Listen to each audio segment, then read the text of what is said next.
مجتبی حضرت محمد مصطفیٰ صلی اللہ علیہ وسلم کے حضور ناز اپنی عقیدتوں، ارادتوں اور محبتوں کا خراج پیش کرنے کے بعد واجب الاحترام ذوی الاحتشام برادران اسلام، السلام علیکم ورحمۃ اللہ وبرکاتہ۔ سورہ توبہ کی آیت نمبر 24 آپ کے سامنے تلاوت کرنے کا شرف نصیب ہوا، اور اسی کے ضمن و ذیل میں کچھ باتیں آپ کے گوش گزار کروں گا۔ اللہ تعالیٰ میری زبان پہ کلمت الحق جاری فرمائے۔ ارشاد فرمایا، کل ان کانا آباؤکم، اے حبیب فرما دو، اے لوگو اگر تمہارے ماں باپ، آبا باپ لیکن طبعاً مائیں بھی شامل ہیں، و ابناؤکم اور تمہارے بیٹے، اور ان کے اندر بیٹیاں بھی شامل ہیں، و اخوانکم اور تمہارے بھائی بہنیں بھی بھائیوں میں شامل، و ازواجکم اور تمہاری بیویاں، و عشیرتکم اور تمہارا قبیلہ، و اموال اقترفتموہا اور تمہارا کمائی کا مال، و تجارت تخشون کسادہا اور وہ مال تجارت جس پر تمہیں کساد بازاری کا ڈر لگا رہتا ہے، و مساکن ترضونہا اور تمہارے پسندیدہ گھر، احب الیکم من اللہ و رسولہ و جہاد فی سبیلہ، تمہیں اللہ، اس کے رسول اور جہاد فی سبیل اللہ سے زیادہ محبوب ہیں، فتربصوا حتی یاتی اللہ بامرہ، تو پھر اللہ کے فیصلے کا انتظار کرو، واللہ لا یہدی القوم الفاسقین، اور اللہ فاسق قوم کو ہدایت نہیں دیتا۔ وہ 8 چیزیں جن سے انسان کا گہرا تعلق ہے اور فطری طور پہ جن چیزوں سے محبت کرتا ہے، وہ اس آیت کریمہ میں گنوا دی گئی۔ تمہارے ماں باپ، تمہارے بیٹے بیٹیاں، تمہارے بہن بھائی، تمہاری بیوی، تمہارا قبیلہ، تمہارے مال، تمہاری تجارت اور تمہارے پسندیدہ بنگلے، یہ 8 چیزیں گنوا کر کہا کہ یہ تمہیں اگر اللہ جل شانہ، اس کے رسول کریم صلی اللہ علیہ وسلم اور جہاد فی سبیل اللہ سے زیادہ محبوب ہے تو پھر اللہ کے عذاب کا انتظار کرو۔ ان 8 چیزوں کی محبت کی نفی بھی نہیں کی، کیونکہ ان چیزوں سے جو انسان کا تعلق ہے وہ فطری ہے، اور فطرت اللہ کی تخلیق کرتا ہے، لہذا اللہ تعالیٰ نے انسان کی اس فطرت کو کچلنے کا حکم نہیں دیا۔ ماں باپ سے جو پیار ہے ایک فطرت ہے، ہر بیٹا کرتا ہے، نفی نہیں کی کہ تم ان سے پیار نہ کرو، بلکہ شریعت نے تو ترغیب دی ہے۔ حضور ارشاد فرمایا کہ جو ماں باپ کو محبت کی نظر سے دیکھ لیتا ہے، اللہ اسے مقبول اور مبرور حج کا ثواب عطا فرماتا ہے۔ عرض کی حضور اگر کوئی 2 مرتبہ دیکھے، فرمایا 2 حجوں کا ثواب۔ عرض کی حضور اگر کوئی 100 مرتبہ دیکھے، تو آقا کریم نے اس کو بھی وہی بشارت دی، بندے دیکھتے تھک جاتے ہیں، اللہ ثواب دیتا تو نہیں تھکتا۔ تو والدین کے چہرے کو محبت کی نظر سے دیکھنا یہ مبرور حج کا ثواب ہوتا ہے، اور انسان کو اس پہ اجر دیا گیا ہے۔ والدین کی خدمت کو ترجیحی بنیادوں پہ بیان فرمایا گیا۔ جب ایک شخص حضور کی خدمت میں حاضر ہوا، عرض کی حضور میں جہاد پہ جانا چاہتا ہوں، تو آقا کریم نے اس کو سوالن ارشاد فرمایا، احی والدا کا، کیا تیرے والدین زندہ ہیں؟ قال نعم، عرض کی ہاں حضور زندہ ہیں۔ قال ففیہما فجاہد، کہا ان کی خدمت کر، یہ تیرا جہاد ہے۔ تو جب ماں باپ بوڑھے ہوں، ان کو خدمت کی ضرورت ہو، تو اس وقت ان کی خدمت ہی بہت بڑی نیکی اور بہت بڑا ثواب ہے۔ ماں باپ بیماری میں تڑپ رہے ہیں اور بیٹا جہاد کرنے جا رہا ہے، شریعت نے حوصلہ شکنی کی ہے۔ ماں باپ کو بیٹوں کی خدمت کی ضرورت ہے اور وہ تبلیغی چلے پہ جا رہے ہیں، گشت کر رہے ہیں، اسلام نے اس کی نفی کی ہے۔ ماں باپ کو ضرورت ہے، ماں فالج میں گری ہوئی ہے اور بیٹا پیر کے دربار پہ جا کے جھاڑو پھیر رہا ہے، شریعت نے اس کی حوصلہ افزائی نہیں کی۔ کہا احی والدا کا، قال نعم، قال ففیہما فجاہد، کہا ان کی خدمت کر، یہ تیرا جہاد ہے۔ تو والدین کی خدمت کی ملازمت ضروری ہے، اور ان کی رضا میں اللہ کی رضا ہے، ان کی ناراضگی میں اللہ کی ناراضگی ہے۔ یعنی اگر انسان والدین کو راضی رکھتا ہے تو اللہ کی رضا کا سبب ہے، اور ان کی ناراضگی اللہ جل شانہ کی ناراضگی کا سبب ہے، اس لیے ان کو راضی رکھنے کا حکم دیا گیا اور تاکید فرمائی گئی۔ حضرت اویس کرنی رضی اللہ تعالیٰ عنہ ماں کی خدمت چھوڑ کر شرف صحابیت سے ممتاز ہونے کے لیے نہیں آئے، لیکن اس کے باوجود حضور کا پیار ملاحظہ ہو کہ آپ اپنی قباء کے بٹن کھول کے یمن کی طرف رخ کر کے کھڑے ہو جاتے ہیں اور فرماتے ہیں مجھے یمن کی طرف سے یار کی خوشبو آ رہی ہے۔ کسی نے کہا حضور وہ اتنا ہی آپ سے پیار کرنے والا ہے جس کا نام آپ لے رہے ہیں، تو وہ آپ کی زیارت کے لیے کیوں نہیں آتا؟ کوئی کہاں سے آ گیا، کوئی کہاں سے آ گیا، اور وہ یمن سے نہیں آ رہا، یمن تو اتنا دور بھی نہیں۔ فرمایا اس کی بوڑھی اور نابینا ماں ہے جس کی خدمت اسے میرے حضور آنے سے روکے ہوئے۔ اور پھر بلکہ صحابہ کو فرمایا اویس بن عامر کو ملنا، اس کی نشانیاں بیان کی، اور فرمایا جب اس سے ملاقات کرو تو میری امت کی بخشش کی دعا کا کہنا۔ یعنی دوسروں کے لیے اس بات کو عملی طور پہ سامنے رکھا کہ جو ماں کی خدمت کرتا ہے اس کی دعائیں قبول ہوتی۔ اور پھر جب حضرت عمر فاروق اور حضرت علی المرتضیٰ حاضر ہوئے رضی اللہ تعالیٰ عنہما اور حضور کا سلام بھی پیش کیا تو ویسے کرنی تڑپ اٹھے اور بار بار کہتے تھے بتاؤ حضور کے لبوں پہ میرا نام کیسے آیا تھا، کیسے لب کھلے تھے اور کیسے اویس کا لفظ لبوں پہ آیا تھا؟ تو کہا اتنا جو تجھے پیار ہے تو پھر حضور کو ملنے کیوں نہیں آیا، حضور کی زیارت کے لیے کیوں نہیں آیا؟ کہا تم نے میرے رسول کی زیارت کی ہے؟ کہا ہاں ہم تو شام سویرے وہاں رہتے تھے۔ کہا پھر بتاؤ حضور کے جو ابرو تھے یہ جڑے ہوئے تھے یا کھلے ہوئے تھے؟ اب یہ حیرت میں ڈوب گئے۔ فرمایا مجھے پوچھو جو زیارت کے لیے نہیں گیا، کوئی دور سے دیکھتا اسے جڑے ہوئے نظر آتے اور قریب آ کے دیکھتا تو کھلے ہوئے نظر آتے۔ تو جو ماں باپ کی خدمت میں لگا رہتا ہے ثابت یہ ہو رہا ہے وہ حضوری رسول میں رہتا ہے۔ اس لیے شریعت نے ماں باپ کا پیار سکھایا ہے، فطرت ہے، اس کی نفی نہیں۔ وَأَبْنَاؤُكُمْ اور تمہارے بیٹے، گھر میں آنگن میں پھولوں کی طرح بچے کھیل رہے ہوں اور شام جب بندہ گھر پلٹتا ہے اور بچوں کو کھیلتے ہوئے دیکھ کر اس کی طبیعت میں خوشی کا آنا فطری بات ہے۔ اولاد سے پیار یہ اللہ تعالیٰ نے ماں باپ کے سینے میں رکھ دیا۔ ماں کے سینے میں وہ تڑپتی ہوئی ممتا اور محبتوں کے امٹتے ہوئے وہ جذبات رکھے کہ دنیا پر اس قدر محبت اور پیار جتنا ماں کو اولاد کے ساتھ ہے اتنا کسی کو نہیں دیا گیا۔ تو یہ فطرت ہے اور اسلام فطرت کے خلاف جنگ نہیں کرتا، تو نفی نہیں کی گئی اس کی، بلکہ آقا کریم نے حضرت امام حسن رضی اللہ تعالی عنہ کا منہ چوما۔ ایک عربی کھڑا تھا، اس نے اس منظر کو دیکھا تو عرض کی حضور اپنی اولاد کا اس طرح آپ منہ بھی چوم لیتے ہیں؟ تو آقا کریم نے جواباً ارشاد فرمایا اللہ نے تیرے دل سے رحم چھین لیا ہو تو میں کیا کروں۔ تو والدین کا اولاد کے ساتھ پیار یہ فطری ہے اور اسلام نے اس کی نفی نہیں کی، بلکہ اولاد کی تربیت میں مشغول ہو جانا نفلی عبادت سے بہتر ہے۔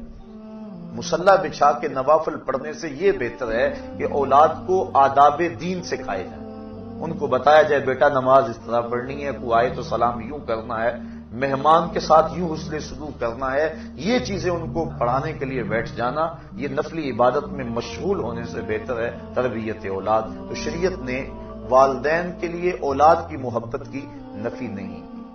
وَإِخْوَانُكُمْ اور تمہارے بھائی اور بہنیں، تو بھائی بہنوں کا جو تعلق ہے وہ بھی ایک فطری ہے۔ ایک چار دیواری اور ایک چھت تلے انہوں نے پرورش پائی ہوتی ہے، ایک ماں کی گود میں کھیلے ہوتے ہیں، ایک باپ کی شفقتیں ان کو میسر رہی ہوتی ہیں، ایک چولہے پہ بیٹھ کے چپاتیاں کھاتے رہے اور آپس میں محبت کا اظہار کرتے رہے ہیں۔ تو جو ان کا پیار ہے وہ مثالی ہونا چاہیے۔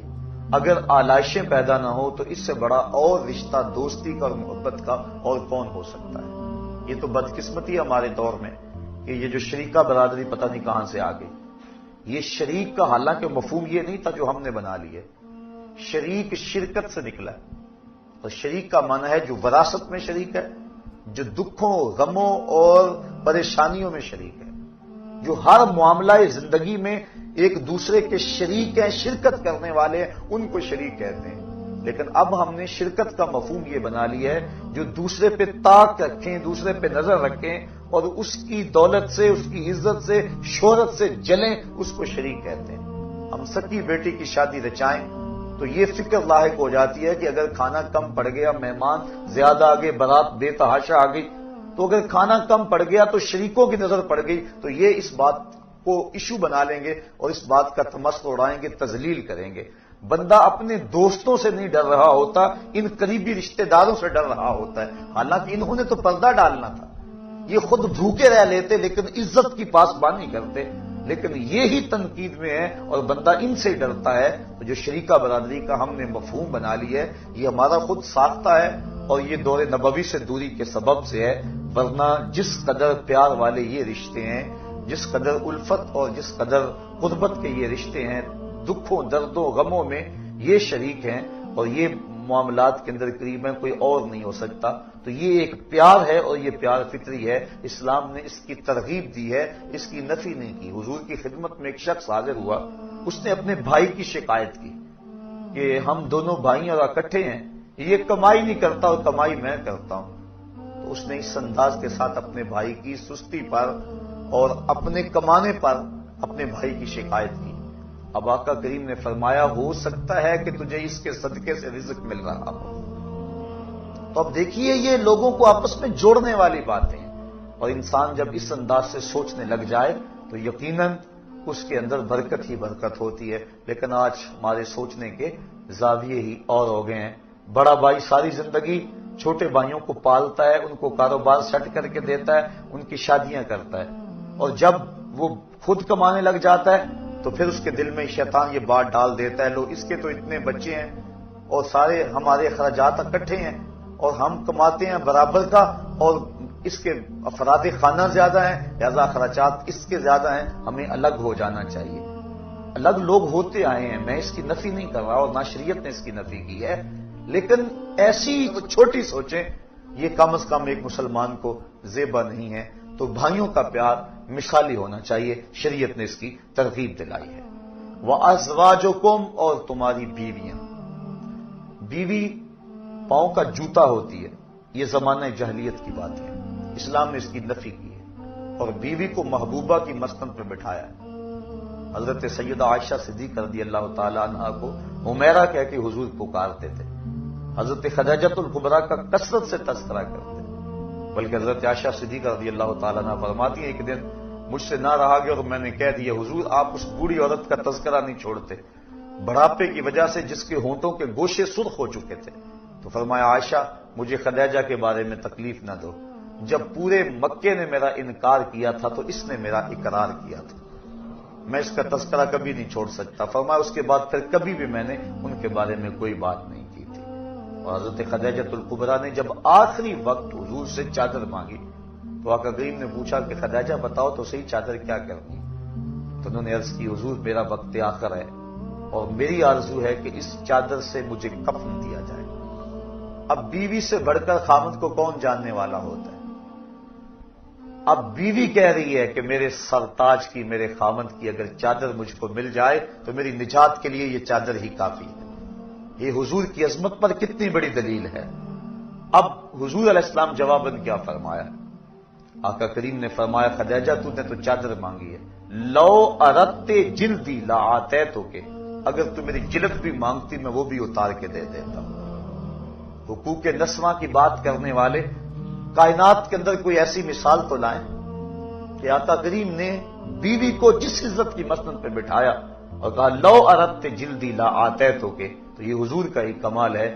تو اسلام نے بیوی کو محبوبہ کی مسند پہ بٹھایا، بلکہ نکاح سے قبل ترغیب دی، فانکحوا ما طاب لکم من النساء، عورتوں میں سے جو تم کو بھا جائے اس کے ساتھ نکاح کر لو۔ یعنی ترغیب نکاح میں بھی اس بات کو مد نظر رکھا گیا تاکہ تمہاری محبت کا رشتہ مستحکم رہے۔ تو یہ شریعت نے ترغیب دی، محبوبہ کی مسند پہ بٹھایا، نفی نہیں کی۔ تو یہ کہ پیار ہے تو اس پیار کو فطری طور پہ جو قلبی تعلق ہوتا ہے اسلام نے اس کو تقویت دی ہے، نفی نہیں دی، گھروں کو ٹوٹنے سے بچایا ہے۔ فرمایا اگر بیوی کی کوئی بات تمہیں ناگوار گزرے تو کوئی ایسی عادت بھی تو ہوگی جو اچھی ہوگی، تم اس ناگوار کو نہ دیکھو، اس اچھی عادت کو دیکھو۔ تو تو جب انسان اس طرح سوچنے لگ جائے گا تو پھر گھر ٹوٹنے نہیں پائیں گے بلکہ گھر جڑے رہیں گے. تو اسلام نے ان کی محبت کے لیے مختلف ذرائع اختیار کیے تاکہ ان کا آپس میں پیار رہے. وَعَشِيرَتُكُمْ اور تمہارے قبیلے خاندان جو برادریاں ہیں، برادریوں کی اسلام نے نفی نہیں کی بلکہ یہ تعارف اور پہچان کے لیے مختلف برادریاں ہیں لیکن تفاخر کے لیے نہیں ہے. ہمارے دیہاتوں میں یہ جو چودھری کمی کا تصور ہے، اسلام نے اس کی بنیادی طور پہ نفی کی ہے. کسی غریب امیر گورے کالے اور دولت کی بنیاد پر جو ہے وہ تقسیم ہم نہیں کر سکتے. ان اکرمکم عند اللہ اتقاکم، تم میں سے اللہ کے نزدیک عزت والا وہ ہے جو زیادہ متقی ہے. برادریاں تفاخر کا باعث نہیں ہیں بلکہ یہ پہچان کے لیے، عرفان کے لیے. شریعت نے مساوات کا درس دیا ہے. حضور علیہ السلام نے جب اعلان نبوت کیا اور نبوت کا نور گھر گھر پہنچا تو حضرت اسود، اللہ اکبر، حضور کی خدمت میں حاضر ہوئے. یہ اسود کہتے عربی میں کالے کو، سخت کالے رنگ کے تھے اور کوئی شخص ان کو اپنے پاس بٹھانے کے لیے تیار نہیں تھا. ایک غلام دوسرے کالے رنگ کے، انتہائی جو ہے وہ رنگت میں سیاہی، عرب میں سب سے کالے رنگ کے یہ شخص تھے. عرض کی حضور اگر میں اسلام لاؤں تو مجھے کیا ملے گا؟ فرمایا جو ابو بکر و عمر کو ملا وہی تمہیں ملے گا. جو حقوق و فرائض ان کے ہوں گے وہی حقوق و فرائض تیرے ہوں گے. اور اگر جس صف میں وہ کھڑے ہوں گے اسی صف میں تو کھڑا ہوگا، اور اگر اتفاق سے تو پہلے آ جائے اور بعد میں آئے تو اگلی صف میں کھڑا ہوگا، وہ پچھلی صف میں کھڑے ہوں گے. کوئی اتھارٹی نہیں ہے کسی کے پاس کہ تجھے اگلی صف سے اٹھا کر پچھلی صف میں کر دیں کہ تو کالا ہے، تو غلام ہے، تیری رنگت میں سفیدی نہیں ہے، تو سرخ رنگ کا مالک نہیں ہے. یہ اسلام کا دیا ہوا نظام ہے، یہ اسلام کا دیا ہوا مساوات کا درس ہے. تو برادریاں، قبیلے، ان سے انسان کا تعلق ہے لیکن تفاخر کے طور پہ نہیں بلکہ پہچان کے لیے ہیں. تو ان سے جو انسان کی رغبت ہے، اپنی برادری سے جو انسان کی اپنائیت ہے، اسلام نے اس کی نفی نہیں کی. یہ ایک فطری بات ہے، انسان رجحان رکھتا ہے. وَأَمْوَالُ اقْتَرَفْتُمُوهَا اور تمہاری کمائی کے مال. شریعت نے اس کی بھی نفی نہیں کی کہ تم مال نہ کماؤ. یہ بعض شخصیات یا تنظیمات یا مختلف فکر و فلسفہ دینے والے اس بات کی بڑے زور سے نفی کرتے ہیں کہ مال نہیں ہونا چاہیے، جبکہ شریعت اسلامیہ میں اس کی اس انداز سے نفی نہیں ہے. کسی ملک کی یا فرد کی یا قوم کی اگر معیشت ہی نہیں ہے تو وہ قوم کس طرح ترقی کی راہیں حاصل کر سکتی ہے؟ آج آپ دیکھتے ہیں کہ چائنا سپر پاور بننے جا رہا ہے. کیا وجہ ہے؟ صرف اس کی معیشت کو استحکام ہے. جب کسی قوم کی معیشت درست ہوگی اور مستحکم ہوگی تو وہ قوم آگے بڑھ جائے گی. اور اس دور کا سب سے بڑا بم معیشت ہے. اگر کسی قوم کی معیشت نہیں ہے، چاہے اس کے پاس ٹیلنٹ جتنا مرضی موجود ہے، جتنے مرضی اس کے پاس صلاحیتیں موجود ہیں، اس قوم کو کبھی بھی رہنما نہیں مانا جاتا. تو معاش ہر دور کے اندر عزتوں کا سبب رہا ہے. معاش کی وجہ سے کسی کو معزز جاننا، اس کی نفی کی گئی ہے، لیکن ہر دور میں تقریباً رہا یہی ہے کہ جس کے پاس دولت کی کثرت ہوتی ہے اس کی رائے کو معتبر سمجھا جاتا ہے اور وہی قیادت کا اہل سمجھا جاتا ہے. تو اس لیے معاش پہ قبضہ ہونا اور معیشت کا مستحکم ہونا یہ ضروری ہے. اسلام نے اس کی نفی نہیں کی ہے. دنیا بھی بہتر ہو، آخرت بھی بہتر ہو. شاید میں نے کسی درس میں عرض بھی کیا تھا کہ ایک شخص حضور کی خدمت میں حاضر ہوا اور اس کی حالت سخت کمزور تھی. جس طرح چوزا کمزور ہوتا ہے اس طرح وہ کمزور تھے. حضور نے اس صحابی کو دیکھ کر فرمایا کہ تیری یہ حالت کیا ہوئی؟ تو اس نے عرض کی حضور میں نے اللہ سے ایک دعا مانگی کہ جو دکھ، تکلیفیں، اذیتیں، عذاب آخرت میں میرے مقدر کے ہیں وہ دنیا پہ آ جائیں تاکہ میں دنیا سے فارغ ہو کے آخرت میں صاف ہو کے جاؤں. بظاہر بڑی خوبصورت دعا تھی لیکن حضور نے اس کو اس دعا پر داد نہیں دی. فرمایا تو نے یہ کیوں کہا کہ جو دکھ آنے ہیں آخرت میں نہ آئیں اس کے حصے کے دنیا پہ آ جائیں؟ فرمایا تو نے یہ کیوں نہیں کہا ربنا آتنا فی الدنیا حسنۃ وفی الآخرۃ حسنہ، اے اللہ مجھے دنیا میں بھی بہتریاں دے دے، آخرت میں بھی بہتریاں دے دے. تو بندہ مومن دو جہانوں کی بہتریاں مانگتا ہے. یہ نہیں یہاں دب کے ہی رہیں، امریکہ کے تھلے لگ کے رہیں یہی ہمارا مقدور ہے. یہ مسلمان کا مزاج نہیں ہے، بلکہ مسلمان کا مزاج کیا ہے؟ والذی ارسل رسولہ بالہدی، وَدِينِ الْحَقِّ لِيُظْهِرَهُ عَلَى الدِّينِ كُلِّهِ، اللہ نے رسول کو حق کے ساتھ مبعوث کیا ہے تاکہ یہ دین تمام دینوں پہ غالب آ جائے۔ غلبہ اسلام یہ ہمارا خواب ہے، اور اس کی تعبیر کے لیے ہم نے حالات کے مطابق ہر ذریعے کو جو شریعت کے کسی ضابطے سے نہ ٹکراتا ہو اسے اختیار کرنا ہوگا۔ لہذا اگر مال کی نفی کی جائے تو زکوٰۃ کہاں ہوگی؟ اگر مال کی نفی کر دی جائے تو حج پر جو استطاعت کی شرط ہے وہ پھر کس کھاتے میں جائے گی؟ اس لیے یہ ذہن دینا قوم کو، یہ سوچ دینی کہ جو ہے وہ مومن کا کیا تعلق مال سے، تجارت سے، کاروبار سے، یہ مسلمانوں کو کمزور کرنے والی بات ہے۔ اور بطور حوالہ میں آپ کے سامنے برطانیہ کی نو آبادیاتی وزارت کا جاسوس مسٹر ہیمفر، جس نے سلطنت عثمانیہ کو توڑنے کے لیے اہم کردار ادا کیا ہے، اس کی یادداشتیں اب مرتب ہو کے چھپ کے آ گئی ہیں، مارکیٹ میں دستیاب ہے۔ سلطنت عثمانیہ کو اس جاسوس نے اس پر محنت کی اور اس کے لیے اس نے بڑا ورک کیا، اور اس حکومت کو توڑنے کے لیے اقبال بھی چیخا تھا، دیکھ مسجد میں شکستے رشتہ تسبیح شیخ، اور بت کدے میں برہمن کی پختہ زناری بھی دیکھ، چاک کر دی ترک نادان خلافت کی قبا، سادگی مسلم کی دیکھ اوروں کی عیاری بھی دیکھ۔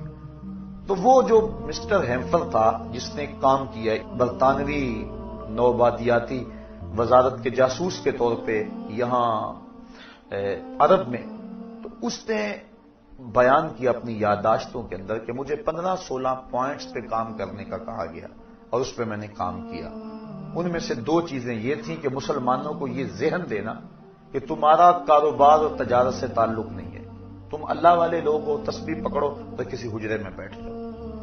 یہ چیز راسخ کرنی تاکہ قوم کا زیادہ حصہ اس سمت آ جائے اور قوم مفلوج ہو جائے۔ اور دوسرا یہ ذہن دینا کہ تمہارا سیاست سے تعلق نہیں ہے، اور سیاست کو دین سے الگ کر کے پیش کیا جائے تاکہ جو علماء اور مشائخ کا طبقہ ہے، جو قائدین ہیں، اور وہ اس سے دستبردار ہو جائیں اور قوم سیاست سے الگ تھلگ ہو جائے، اور ان لوگوں کے ہاتھ میں سیاست رہے کہ جو مذہبی حمیت اور غیرت نہیں رکھتی، تو نتیجتاً ان سے حکومت چھیننا اور ان کے اوپر جو یلغار ہم کرنا چاہ رہے ہیں وہ ان کے اوپر آسان ہو جائے۔ تو وہ کہتا ہے مجھے ان 16-17 کاموں میں سے 2 کام یہ سونپے گئے تھے، اور اس نے پوری شدت اور پوری محنت کے ساتھ اس پہ کام کیا کہ مسلمانوں کو ذہن دیا جائے کہ تمہارا تجارت سے کیا غرض، کاروبار سے کیا غرض، اور تمہارا سیاست سے کیا غرض، تم سیاسی نہیں ہوتے ہو۔ آج بھی ہم میں سے کئی لوگ ہیں جو کہتے ہیں ہم غیر سیاسی ہیں۔ مسلمان قدم قدم پہ سیاسی ہے، وہ سوچتا ہے عالم اسلام کے فروغ کے لیے، عالم اسلام کی بقا کے لیے، عالم اسلام کو تمام ادیان پہ غالب کرنے کے لیے دین اسلام کو وہ منصوبہ بندی کرتا ہے، اور یہ اس کی سیاست ہے۔ سیاست مدن ہو، تدبیر منزل ہو، یا کہ جو ہے وہ ملکی لیول یا عالمی لیول کی سیاست ہو، اس کا ذہن ہوتا ہے عملی طور پہ یہ الیکشن لڑنا، اور یہ جو ہے وہ الیکشن بازی، ہم تو اسے سیاست سمجھ لیا ہے، یہ نہیں ہے، بلکہ انسان کی سوچ وسیع ہونی چاہیے، اور اس کا یہ ذہن اور اس کی سوچ ہونی چاہیے کہ میں نے پورے نظام کو بدل کے کوشش کر کے اسلامی انقلاب ہے اس کی راہ ہموار کرنی ہے، اور اگر اس کی یہ سوچ ہوگی تو نتیجتاً اس کے فوائد اس کو بھی نصیب ہوں گے اور امت کو بھی نصیب ہوں گے۔ تو یہ ذہن دینا کہ مسلمانوں کو غرض نہیں ہے، اسلام نے اس کی کوئی ترغیب نہیں دی۔ تو کہا وَأَمْوَالُ نِقْتَرَفْتُمُوهَا، تمہارے کمائی کے مال کماؤ، زیادہ سے زیادہ کماؤ، لیکن شرط لگائی حلال کماؤ، حرام کا ایک پائی پیسہ بھی تمہارے قریب نہ آنے پائے۔ شرط لگائی تمہاری دولت قارون نہ ہو، دولت عثمان ہو۔ یہ نہیں ہے کہ ہمسائے میں غریب تڑپ رہا ہو اور تم اپنی دولت پہ سانپ بن کے بیٹھے رہو، اس کی نفی کی گئی ہے۔ لہذا دولت کی کثرت کی نفی اسلام کے اندر موجود نہیں ہے۔ آگے فرمایا وَتِجَارَةٌ تَخْشَوْنَ كَسَادَهَا، اور وہ تمہاری تجارت جس پر تمہیں کساد بازاری کا ڈر لگا رہتا ہے، گھاٹے کا دھڑکا لگا رہتا ہے، اور وہ دھڑکا ہی انسان کو منصوبہ بندی کرنے کا ذہن دیتا ہے، اور اس کے نتیجے کے اندر انسان کاروباری طور پہ آگے بڑھتا ہے۔ وَمَسَاكِنُ تَرْضَوْنَهَا، اور تمہارے وہ گھر جن کو تم پسند کرتے ہو، اپنا گھر، اپنی چار دیواری، یہ بہت بڑی دولت اور بہت بڑی نعمت ہے۔ حضور نے ارشاد فرمایا جس کو 3 چیزیں مل گئی یہ اس کی خوش بختی سے ہے، اچھا گھر، اچھی سواری اور اچھی بیوی۔ یہ جس کو 3 چیزیں مل جائیں یہ اس کی خوش بختی سے ہے، اور اگر کسی کو یہ 3 چیزیں نہ ملیں تو یہ اس کی بدبختی سے ہے۔ تو اچھا گھر یہ انسان کی آرزو ہے، تو ان سے پوچھو جو کرائے پہ رہتے ہیں۔ جب مالک مکان کہتا 8 دن کے اندر اندر گھر فارغ کرو، اور جوان بچیاں اب کدھر جائے، آگے مکان مل نہیں رہا، یہ اس سے کوئی پوچھے کہ وہ کس حال میں ہوتا ہے، تو اسلام نے نفی نہیں کی۔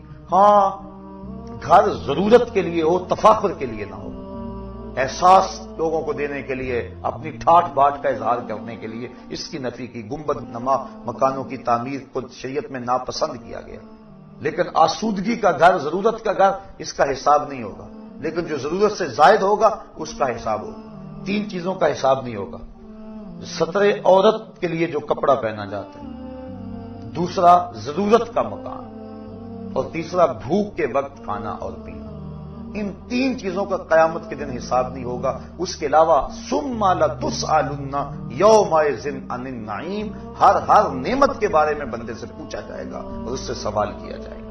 اس لیے ہم اپنی جو ضرورت ہے اس کو پورا کر لیں، نہ یہ ہے کہ ہم ظاہر ٹھاٹ باٹ کے لیے جو ہے وہ حدود بھی پھلانگ جائیں تو قیامت کے دن پھر اس کے حساب میں جکڑے جائیں۔ حضرت غوث اعظم نے جو مکان کے حوالے سے بات کہی ہے وہ اس طرح کے مکان کے بارے میں کہی ہے۔ فرمایا مکان بنا رہا ہے، بسیں گے اور حساب تو دے گا۔ تو شریعت نے جو ہے وہ مکان کی نفی نہیں کی، اس کے انداز کی نفی کی۔ حضور نے خود حجرات تعمیر کیے تھے ازواج کے لیے، لیکن وہ اتنے اونچے نہیں تھے، بلکہ زمین پہ کھڑے ہو کے ان کی چھت کو ہاتھ لگ جاتا تھا۔ تو شریعت نے اس کی نفی نہیں کی مکان کی، اس کے انداز کی نفی ہے۔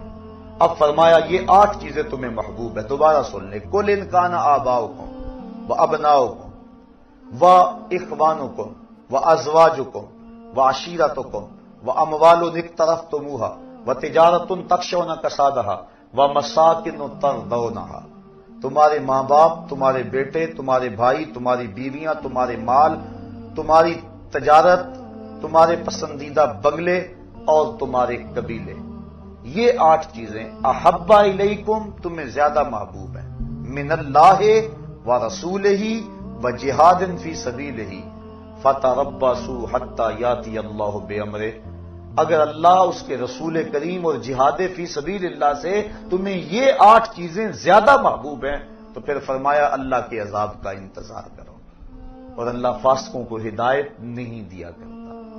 اب ان 8 چیزوں سے جو تعلق ہے اور محبت کا جو رشتہ فطری ہے، اسلام نے اس کی نفی کیے بغیر موازنہ کا حکم دیا کہ تم ایک پلڑے میں ان 8 چیزوں کی محبت رکھ لو، اور ایک پلڑے میں اللہ اور اس کے رسول کریم کی محبت کو رکھو، جہاد فی سبیل اللہ کی محبت کو رکھو، اور پھر وزن کرو۔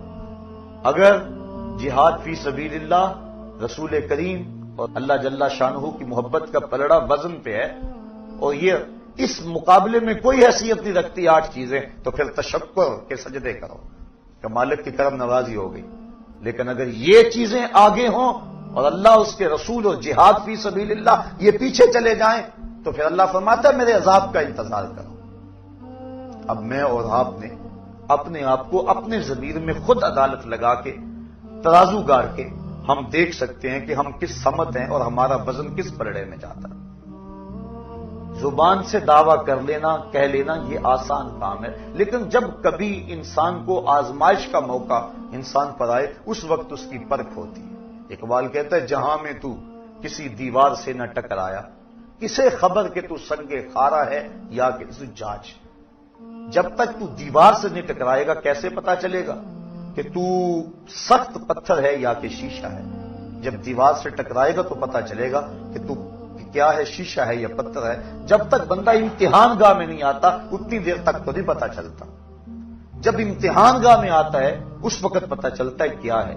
ویسے تو ہر چمکتی چیز سونا نظر آتی، لیکن جب ٹکسالی میں ڈالا جائے پھر پتا چلتا ہے سونا ہے یا پیتل ہے۔ اب میں اور آپ امتحان گاہ میں اپنے آپ کو کھڑا کر کے دیکھیں کہ اس وقت جب مصیبت بن جائے، ایک طرف اللہ اس کے رسول اور جہاد فی سبیل اللہ ہوں اور دوسری طرف یہ رشتے ہوں اور موازنہ کرنا پڑ جائے، اس وقت ہم کس سمت ہوتے ہیں۔ ایک سادی مثال لے لیتے ہیں، شادی کا موقع تھا، افراد خانہ نے کہا اتنی دیر تک مزہ تو نہیں آئے گا جتنی دیر تک نیم برہنہ لباس میں رسم حنا کے نام سے بے حیائی کا مظاہرہ نہیں ہوگا۔ اب بندہ پریشان ہو گیا، کیا کروں؟ ایک تو وہ ہیں جو پریشان ہی نہیں ہوتے، وہ تو موازنہ ہی نہ کرتے، چھوڑو ان کی۔ بندہ پریشان ہو گیا، اب کیا کروں؟ بیٹیاں کہہ رہی ہیں، بیٹوں کی بھی رائے یہی ہے، بیوی بھی اسی پلڑے میں وزن دیتی ہے، بوڑھی ماں سے پوچھا، باپ سے پوچھا، نہ کیا کریں؟ بیٹا بچوں کی بات ماننی پڑتی ہے، نیا زمانہ آ گیا، ہم تو پرانے ہو گئے۔ اب برادری نے بھی کہا کہ تو الگ ہونا برادری سے، یہ تو سب کے رسوم و رواج ہے، تو کو الگ نہیں آیا ہے۔ مال بھی سر اٹھاتا ہے کہ اتنی دولت نمائش کب ہوگی، اتنے بڑا تجارتی نیٹ ورک وہ بھی سر اٹھایا اندر سے اس نے بھی۔ بھائیوں نے بھی یہی کہا، رشتہ داروں نے بھی یہی کہا۔ یہ جو سارے 8 کے 8 رشتے تھے یہ ایک سمت کھڑے ہو گئے، اور دوسری سمت سورہ نور کی آیتیں کھڑی ہو گئی۔ خبردار اگر عورت گھر کی دہلیز میں اتنے زور سے قدم رکھے کہ اس کے پاؤں میں پڑے ہوئے پازیب کی چھنکار باہر گلی میں گزرتے ہوئے غیر مرد کے کانوں تک پہنچے، شریعت نے اس پہ بھی قدغن لگا دی۔ رسول کریم کی حدیث آ کھڑی ہوئی، ربا قاسیات آریات یوم القیامہ، بہت ساری عورتیں جو لباس پہنتی تھی لیکن قیامت کے دن برہنہ اٹھائی جائیں گی، چونکہ ان کا لباس ان کے اعضاء کا ساتر نہیں ہوگا بلکہ ان کے اعضاء کی نمائش کا سبب ہوگا۔ قیامت کے دن ان کو برہنہ اٹھایا جائے گا۔ یہ سارے حکم ایک سمت اور یہ سارے رشتے ایک طرف، اب بندہ درمیان میں کھڑا ہے۔ اب پتا چلے گا نا کہ وہ زبان سے جو دعویٰ عشق رسول کرتا تھا، محبت الہی کا جو دعویٰ کرتا تھا، جو پیار کا دعویٰ کرتا تھا، اللہ اس کے رسول سے محبت کا دم بھرتا تھا، اب وہ کس سمجھ جاتا، اس کا وزن کس پڑے میں جاتا ہے۔ اگر وہ کہتا ہے کہ اب کیا کروں جی، مجبور ہوں، حالات ایسے ہیں، کوئی مانتا نہیں ہے، اور وہ بھی اس راہ کا مسافر بن گیا، تو ہم سمجھیں گے یہ زبانی جمع خرچ تھا۔ دعویٰ عشق رسول صرف زبان تک محدود تھا، اندر نہیں اترا عشق اس کے۔ اور اگر اس نے کہا میاں تیرے سارے رشتوں کو میں نے راضی کیا، تو کہتا تھا اگر ماموں ناراض رہا تو شادی کا مزہ نہیں آئے گا، چونکہ ماں کے چہرے پہ اداسی ہوگی۔ میں ساری رات ہاتھ جوڑ جوڑ کے اس کو منایا کہ نہیں؟ اگر چچا ناراض رہے تو لطف نہیں آئے گا، میں نے اس کو راضی کیا۔ فلاں ناراض رہا تو لطف نہیں آئے گا، میں نے سب کو راضی کیا، ہاتھ جوڑ جوڑ کے منایا، اور میں نے تیرے سارے رشتوں کو منا دیا۔ اور کیا گنبد خضرا کا مکین ناراض ہو جائے؟ بھلا ہو سکتا ہے کہ میں شادی میں حضور کو ناراض کر لوں، اللہ اس کے رسول کو ناراض کر لوں؟ تو یہ کبھی نہیں ہو سکتا۔ وہ ڈٹ کے کھڑا ہو گیا، جب یہ ڈٹ کے کھڑا ہو گیا اللہ کے فرشتے بھی نازل ہوئے اور اس پر مدد ہوئی، اور یہ سارے پلٹ کے اس کی سمت آ گئے، اس کو سرخروئی بھی ملی، عزت بھی ملی، اور اللہ اس کے رسول کا ساتھ اور رسول کی محبت بھی نصیب ہوئی۔ یہ تھا اس کا امتحان۔ لیکن اگر اس امتحان میں وہ کامیاب اور بامراد نہ ہوا تو پھر وہ زبان سے جمع خرچ کے علاوہ کچھ نہیں تھا۔ 2-4 مرتبہ اس آیت کو پڑھ لیں اور اس کا ترجمہ پڑھ لیں اور اپنے کچھ ترازو میں رکھ کے تولیں کہ ہم کہاں کھڑے ہیں اور اس آیت کے تقاضے کیا ہیں۔ کہا اگر تم نے ان رشتوں اور نعتوں کو اللہ، اس کے رسول اور جہاد فی سبیل اللہ سے زیادہ محبوب جانا تو فرمایا فتربصوا حتی یاتی اللہ بامرہ، پھر اللہ کے فیصلے کا انتظار کرو۔ اب اس کا فیصلہ کیا ہے؟ اللہ تعالیٰ کا فیصلہ کیا ہے جس کا انتظار کرنے کو کہا گیا؟ اس بات کو مبہم رکھا گیا، یعنی اس بات کو واضح نہیں کیا گیا کہ اللہ کے عذاب کی صورت کیا ہوگی۔ ہم سمجھتے ہیں آسمان سے پتھر اترے تو یہی عذاب ہے، کسی کا گھر لٹ جائے تو یہی عذاب ہے، آسمان سے آگ برسے تو عذاب ہے، لیکن اللہ اگر کسی کے دل سے اپنی یاد چھین لے تو یہ عذاب نہیں ہے۔ وہ ایک شخص تھا، بڑا نام تھا اس کا، اچانک عیسائی ہو گیا۔ لوگ علماء بالخصوص اس کے پاس پہنچے تاکہ اس کو سمجھائیں کہ عیسائیت کی کس قدر نے تجھے متاثر کیا اور اسلام سے تو کیوں دور ہو گیا۔ اس نے جو واقعہ سنایا، پرانی بات ہے، اس نے کہا کہ میں ایک دن ٹھنڈے پانی سے وضو کیا، بڑی مشکل سے وضو کیا، مصلی پہ کھڑا ہوا میرا وضو جاتا رہا، لیکن مجھے دوبارہ طاقت نہیں تھی، یعنی سستی ایسی تھی کہ دوبارہ وضو کرنے کے لیے نہ جا سکا، اور میں بے وضو ہی کھڑا نماز پڑھتا رہا، لیکن ڈرتا بھی رہا کہ میں نماز کی توہین کر رہا ہوں، سجدوں کی توہین کر رہا ہوں، مصلی رسول کی توہین کر رہا ہوں، میرے اوپر کوئی اللہ کا عذاب نازل نہ ہو جائے۔ میں نماز پڑھتا بھی رہا اور اس ڈر میں بھی رہا۔ ساری نماز مکمل ہوگی، جب سلام پھیرا اتنے وقت تک میرے اوپر کوئی عذاب نہیں آیا تھا۔ میں نے کہا اسلام تو دین ہی سچا نہیں ہے۔ میں نے اسلام کو چھوڑا اور عیسائیت کو قبول کر لیا کہ میں نے توہین کی مصلی رسول کی اور میرے اوپر کوئی عذاب نہیں آیا، لہذا اسلام دین سچا نہیں۔ یہ تھا میرے عیسائی ہونے کا سبب۔ تو علماء نے کہا تو سمجھتا ہے میرے اوپر عذاب کوئی نہیں آیا، اس سے بڑا عذاب اور کیا ہو سکتا ہے؟ اللہ نے اپنا دین چھین لیا۔ اس سے کیا بڑا عذاب ہو سکتا ہے؟ اس نے اپنا دین چھین لیا تجھ سے۔ تو اب ذرا غور کیجئے، اللہ کسی سے اپنا دین چھین لے اور توفیق حق سلب کر لے تو اس سے بڑا عذاب کیا ہو سکتا ہے؟ تو اب فرمایا اگر تم ان رشتوں کو، ان چیزوں کو، ان 8 چیزوں کو اللہ جل شانہ اس کے رسول کریم اور جہاد فی سبیل اللہ سے زیادہ محبوب جانو گے، فتربصوا، پھر انتظار کرو، حتی یاتی اللہ بامرہ، کہ اس کا فیصلہ آ جائے۔ آگے فرمایا واللہ لا یہدی القوم الفاسقین، اللہ فاسق قوم کو ہدایت نہیں دیتا۔ کیا مطلب؟ وہ ہدایت کے جو اسباب ہیں ان سے صرف نظر کر جاتے ہیں۔ مجھے بڑی اچھی طرح یاد ہے، ہم بچے تھے بالکل، اپنے اساتذہ کے ہمراہ کہیں پیدل سفر پہ جا رہے تھے، راستے میں یہ جو بٹن ہوتے ہیں ان کی ایک پلاسٹک کی تھیلی ملی، ایک طالب علم نے شوق سے، خوشی سے کہ مجھے گمگشتہ چیز ملی اٹھائی، اور استاد جی یہ دیکھو بٹن ملے ہیں۔ مان لگے بیٹا پھینک دو، مالے لکتا ہے 6 ماہ تک کہاں اس کا مالک تلاش کرتے پھر ہو گئے، بٹن پھینک دیے گئے۔ لیکن استادوں نے ٹھنڈی آ بھری، ہم نے پوچھا کیا ماجرا ہوا؟ مان لے کہ سمجھے نہیں اس کی تعبیر کیا ہے، کہا ہم تو نہیں سمجھ پائے، بٹن مل گئے پھینک دیے، کسی کے گر گئے ہوں گے۔ فرمایا بیٹا نہیں، ایسا نہیں ہے، بلکہ ہمیں تنبیہ کی گئی ہے کہ اپنے گریبان میں جھانک کے دیکھو۔ یہ جو ہمیں راستے سے اچانک بٹن ملے ہیں تو اس کا مطلب یہ ہمیں تنبیہ کی گئی ہے کہ ذرا اپنے گریبان میں جھانک کے دیکھو۔ تو جب کسی کو ہدایت ملتی ہے تو ایسے معمولی واقعات سے مل جاتی ہے، اور جب ہدایت نہیں ملتی 1,00,000 انسان زمین میں دھنس گیا، ملبے اوپر آ گئے اور وہی قبریں بن گئی، پہاڑ ٹکرائے، پلازے کے پلازے زمین میں جذب ہو گئے، اور موت کا وہ جھٹکا، اس کی کھٹک ہمارے مکانوں، ہمارے محلوں اور کوٹھیوں تک بھی پہنچی۔ ایک جھٹکا اور لگ جاتا ہمارا بھی وہی حال ہونے والا تھا۔ لیکن اتنے انسانوں کی چیخیں، سسکیاں، آہیں، رونا، اور ان کا قبر میں بے گور و کفن اور جنازے کے بغیر دفن ہو جانا، یہ ہمارے ہلانے کے لیے کچھ سبب نہ بنا، اور ہم جہاں تھے وہیں رہے، پوری قوم 1 انچ بھی نہ سرک سکی اپنی جگہ سے۔ تو جب انسان اللہ، اس کے رسول اور جہاد فی سبیل اللہ سے جو ہے ان رشتوں کو ترجیح دیتا ہے، اللہ فرماتا ہے ایک تو میرا عذاب کا انتظار کرے، دوسرا ان فاسقوں کو پھر اللہ ہدایت نہیں دیا کرتا۔ بڑے بڑے سامان ہدایت کے آ جائیں لیکن وہ اس سے عبرت نہیں لیتے، بلکہ وہ اسی طرح زندگی گزارتے رہتے ہیں۔ ہم دیکھیں کہیں ایسا تو نہیں ہے کہ ان بدلتے ہوئے حالات کے باوجود بھی ہم عبرت کی راہوں پہ نہیں آ رہے، کہیں ایسا تو نہیں کہ ہمارے یہ رشتے اللہ اس کے رسول سے کہیں محبت میں زیادہ تو نہیں ہے۔ ہم ضرور اپنے آپ کو دیکھیں، سوچیں، اس پہ تفکر کریں۔ صحابہ کی تو زندگی دیکھیے، ایک صحابی حضور کی خدمت میں حاضر ہوا، بیٹھا، سلام لیا، آقا نے جواب نہیں دیا، بڑا پریشان ہوا، عرض کی حضور مجھ سے کون سی غلطی ہو گئی کہ آپ نے میرے سلام کا جواب نہیں دیا؟ حضور کا ناراض ہو جانا صحابہ پر قیامت سے کم نہیں تھا۔ سورہ توبہ اٹھاؤ، حضرت کعب بن مالک سے ناراض ہو گئے حضور، غزوہ تبوک میں یہ 3 سال پیچھے رہ گئے تھے۔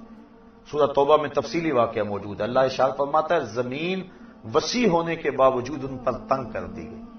کہتے میں حضور سے سلام لیا، حضور جواب نہ دیا، میں صحابہ کی طرف آیا، انہوں نے منہ پھیر لیے، بڑا پریشان ہوا، گھر آ گیا کہ بیوی سے جا کے کہانی سناؤں گا، لیکن بیوی دوسری سمت منہ کر لیا، میں نے بولا، اس نے بات نہ کی۔ میں نے کہا تجھے کیا ہوا؟ کہا سنا ہے اللہ کے رسول تجھ سے نہیں بولتے۔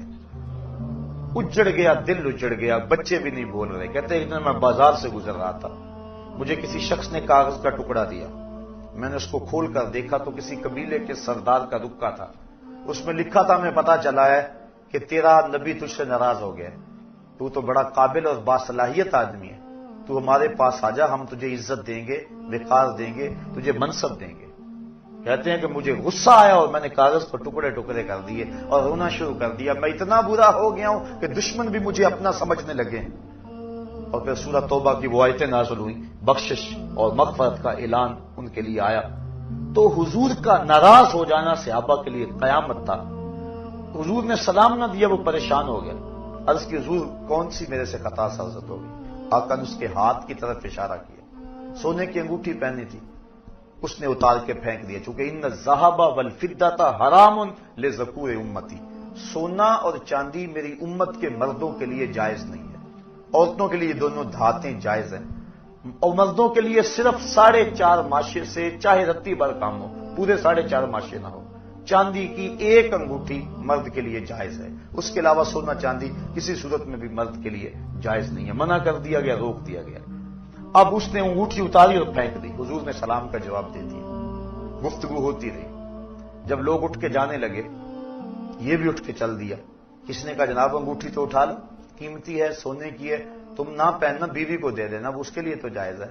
کہا جس انگوٹھی پہ میرے آقا کی ناپسندیدگی کی نگاہ پڑ گئی ہے، میں اس کو اب کبھی بھی نہیں اٹھا سکتا۔ جس کو حضور نے ناپسندیدگی سے دیکھ لیا ہے، اب وہ میرے کام کی نہیں رہی۔ یہ تھا ان کا پیار اور یہ تھی ان کی محبت۔ مدینے کی گلی سے گزر رہے، ایک گنبد نما مکان بن رہا تھا بہت اونچا، کہا کس کا ہے؟ کہا فلاں انصاری کا ہے۔ زبان سے کچھ نہیں کہا، چہرے پہ ناگواری کے آثار ظاہر ہوئے۔ کسی نے اس انصاری کو جا کے بتا دیا۔ 2 4 5 دن بعد دوبارہ گزرے، دیکھا کہ وہاں مکان نہیں تھا۔ کہا میاں کل پرسوں یہاں ایک مکان ہوا کرتا تھا۔ کہا حضور وہ تو گرا دیا گیا۔ بلایا انصاری کو، میاں مکان کیوں گرا دیا؟ کہا سنا تھا آپ کو پسند نہیں، بس میں اس کے اندر بود و باش اور رہائش کیسے کر سکتا تھا جو آپ کو پسند نہیں ہے۔ اب دیکھ لیجئے یہ ہے ان کی محبت کہ حضور کی رضا کو کتنی اہمیت دیتے ہیں اور حضور کی ناراضگی سے کتنا ڈرتے ہیں۔ میں اور آپ اپنے آپ کو ذرا دیکھیں، ترازو کے ایک پلڑے میں رکھیں، اپنی محبتوں کو ایک پلڑے میں رکھیں، اللہ اس کے رسول کے ساتھ جو محبتیں ہیں ان کو ایک پلڑے میں رکھیں اور پھر وزن کریں۔ اور اس آیت کو سورہ توبہ کی آیت نمبر 24 ہے، کسی بھی مترجم کا ترجمہ پڑھ کے دیکھ لیں اور دیکھیں کہ قرآن کیا کہہ رہا ہے۔ ترجمہ پھر سن لیں، قل ان کان آباؤکم، حبیب فرما دو اگر تمہارے ماں باپ، و ابناؤکم تمہارے بیٹے، و اخوانکم تمہارے بھائی، و ازواجکم تمہاری بیویاں، و عشیرتکم تمہارے قبیلے، و اموال اقترفتموہا تمہارے کمائی کے مال، و تجارت تخشون کسادہا اور تمہاری وہ تجارت جس پر کساد بازاری کا ڈر لگا رہتا ہے، و مساکن ترضونہا اور تمہارے پسندیدہ گھر، احب الیکم تمہیں زیادہ محبوب ہیں، من اللہ و رسولہ و جہاد فی سبیلہ اللہ اس کے رسول اور جہاد فی سبیل اللہ سے، فتربصوا تو پھر انتظار کرو، حتی یاتی اللہ بامرہ کہ اللہ کا فیصلہ آ جائے، واللہ لا یہدی القوم الفاسقین اور اللہ فاسق قوم کو ہدایت نہیں دیا کرتا۔ اللہ قرآن مجید ہماری ہدایت کا ذریعہ بنائے اور ہمیں اس کا فہم، نور اور روشنی